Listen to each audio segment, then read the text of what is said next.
Yes, I know I'm late and that Bioshock Infinite has been talked to death, but I still need to give my 2 cents about it. Before I get into Bioshock Infinite, I feel like I need to speak about online games journalism, focusing on reviews and the likes of Metacritic.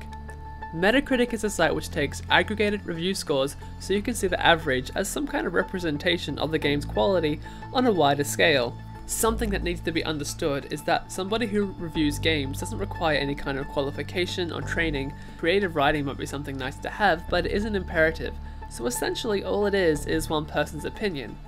People rely on the score to justify whether or not the media they're interested in is worth the purchase, primarily for films and games. Many store and information sites feature the Metacritic score, so it can be utilised as a strong marketing tool. Now, the inherent problem here is that most of the review sites advertise the game, which varies depending on popularity, hype, etc., be it through flat out advertisements or exclusives, heavily before release, which means reviewers are subject to being influenced by this, as to say, if they gave the game an inadequate score, it may prevent business in the future with that publisher.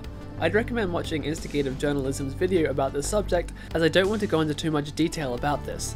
Evidently, nothing can truly be reliable when it comes to the likes of reviews. Even the user reviews are subject to heavy bias, with people on hate campaigns spamming zeros, or fanboys unwittingly spamming 10s. Unfortunately, it's all we, as the consumer, really have before a game is released. Sure, we have promotional content from the publisher, but let's be honest here, they're going to cherry pick what is shown quite heavily and silence any leaks to the contrary before release. It's a product which needs to be sold first and foremost, so now is the time for the consumers to be as critical as they can about the games they play.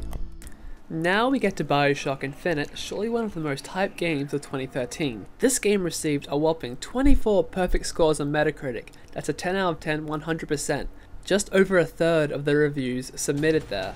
Now I'm failing to fathom how any game is capable of receiving such an immaculate score, falling short of revolutionizing not just its genre but gaming in general, and any other game which harbors similar mechanics and received a lesser score somehow did all said mechanics inferior to Bioshock Infinite. It's strange how they even acknowledge flaws, yet don't reflect it in the final conclusions, begging the question, what rating would they give a truly perfect, revolutionary game? Don't get me wrong, this game is very good, and is certainly a large step above what we've got recently in the action shooter genre, but it isn't without flaws. Corner cutting is apparent, along with simplification of past mechanics as seen in the first Bioshock, obviously to appeal to a greater audience, without specifically introducing anything new or innovative. I know there were problems during the game's production, but that's almost normality when it comes to modern game development. So without further ado, let's jump into, in my opinion, the problems with Bioshock Infinite.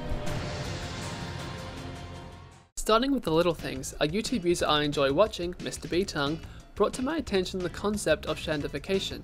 In short, it's where a universe from whatever story is being told has justification and explanation for even the most insignificant things, as long as it serves the story. Mr. B-Tongue used Fallout 3 and Fallout New Vegas as examples, where he pondered the question, what do they eat in the barren wasteland of Fallout?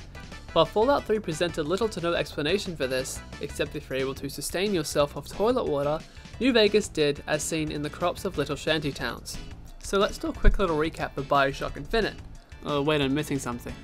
There we go. Why didn't Booker cover his hand after seeing having that marking made him a serious criminal in Colombia? Why in a city floating thousands of miles in the air did they have completely ill-equipped railings to prevent people from falling off?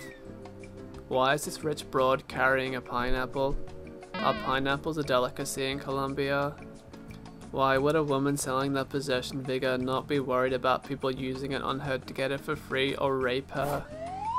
If you're able to connect to hooks and sky rails via heavy magnetism, why do you jump in an arc and not fly straight toward it? Why does it hurt you to jump off an edge normally but not jumping off a hook or sky rail? Is it magnets again? Why doesn't Elizabeth care if you murder the shit out of civilians, but shows a considerable amount of disgust after you kill people trying to capture her the first time? If Comstock wanted you gone so bad, why didn't he just deflate whichever part of Colombia you were on? He wouldn't have to take the blame for it, citing any civilian losses. I mean, they're already brainwashed under his leadership.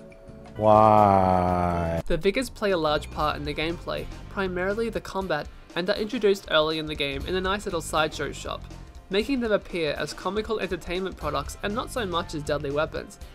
These things are heavily stocked around Colombia, as is the salt required to sustain them. Only 2 enemy types use Vigors, only 1 each at that, and have adopted a persona for the selected Vigor to a degree of insanity, but not near enough to the extent of the plasmid abusers in the first Bioshock.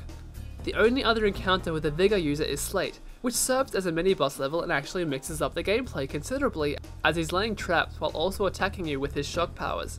Slate also shows insane tendencies, but with a considerable amount of backstory to justify it. On the topic of the Shock Jockey Vigor, it is the only one which is shown having a practical use in the world of Columbia by supplying various areas with power. However, the player only performs this action twice in the game, with one of them being necessary to progress. Booker doesn't appear to display any kind of character alteration through the use of Vigors, save for his horrified outburst first upon ingesting the Devil's Kiss figure. After that, he's chugging them down like a whiskey shot in the Wild West, and ends up having 8 at his disposal by the end of the game. I find it odd how underplayed they are in the narrative, considering how significant plasmids were in the first 2 Bioshock games. So how about the Vigors in actual combat? You essentially have 3 stuns, 2 offensives, 1 defensive, 1 mix of stun and offensive, and 1 special. The differences between the 3 stun Vigors are considerably minor. The Murder of Crows has the highest salt cost between the 3, and in turn has a fairly large area of effect, along with a long range. It's also the most effective Vigor for stunning handymen.